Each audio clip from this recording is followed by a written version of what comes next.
आहे असे ऋण ज्यास व्याज नाही आणि ज्या ऋणाविन जन्मास साध नाही. उपकारात मरता आलं पाहिजे मायबापाच्या. मायबापाचे उपकार फेडणारा जन्माला आला नाही. सगळ्या जगताला जन्माला घालणारा सुद्धा आईच्या पोटातूनच जन्माला आला. ईश्वर कोभी माने जना, ईश्वर कोभी माने जना आहे ज्ञानोबरांची भाषा आहे. ज्ञानोबरा म्हणतात सकळ तीर्थाची दुरे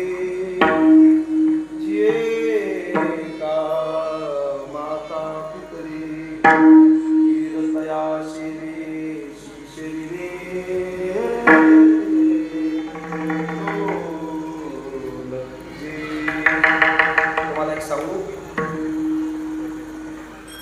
पंढरपूरची वारी सोडून ज्ञानोबरायांच्या रथा पाठीमागचा आनंद सोडून मी आज इकडे एका कीर्तनाला आलो.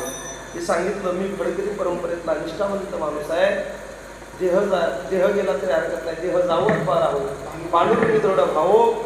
पण एवढं सगळं सोडून मी इकडे आलो. मी सांगितलं तुम्हाला, आलेली बरीच वारकरी मंडळी आहेत का टाळकरी आमची वारी सोडून आले. कोणी सोबत चालतं.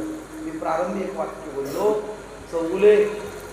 चौगुले परिवार तुमच्या भरत्या करता, तुमच्या आनंदा करता, तुम्हाला बरं वाटावं याकरता बोलत नाही. नारदाच्या गाडीवर एक कीर्तनकार बोलतो, तुमचा पाहुणा म्हणून बोलत नाही. सत्य वाक्य पुन्हा एकदा सांगतो, एवढी निष्ठावान वारकरी निष्ठेचा प्रवास करून आज इथे कीर्तनाला उपस्थित आहेत. 100% आईची पुण्याई निष्ठेपेक्षा मोठी होती म्हणून हजारो लोक आज मंडपात आहेत. ज्ञानोबरांच्या आई वडिलांनी देहांत प्रायश्चित्त केलं आणि आज ज्ञानोबरा एवढ्या रथात बसतात. आईच्या त्यागामुळे ज्ञानोबरा वैयक्तिक मोठे होते यात तिला मात्र शंका नाही. ज्ञानोबरांचा त्याग समर्पण मोठं होतं यात तिला मात्र शंका नाही. पण एवढा त्याग, एवढा संघर्ष ज्ञानोबरांच्या जीवनात येऊन उजळण्याकरता सर्वात पहिला त्याग हा आईचा. मातृत्वाच्या त्यागा एवढं जगाच्या पाठीवर काही नाही बुवा, काही नाही. म्हणून मला वाटतं एक लोटा जल सब समस्याओं का हल.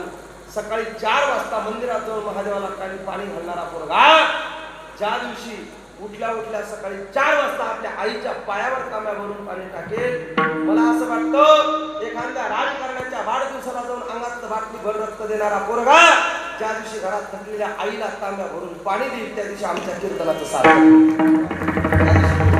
मी जरा मोठ्या विचाराचा भाऊ आहे. आणि मग आई साहेबांना विचारलं, रुक्मिणी आई साहेबांना विचारलं, आज ज्ञानोबरांचा सोहळा निघाला, 10 क्विंटल चांदीचा रथ आहे, लोक दर्शनाकरता धडपड करतात, लाखो टाळांचा नाद आहे. किती लोक आनंदाने ज्ञानोबरांच्या चरणाला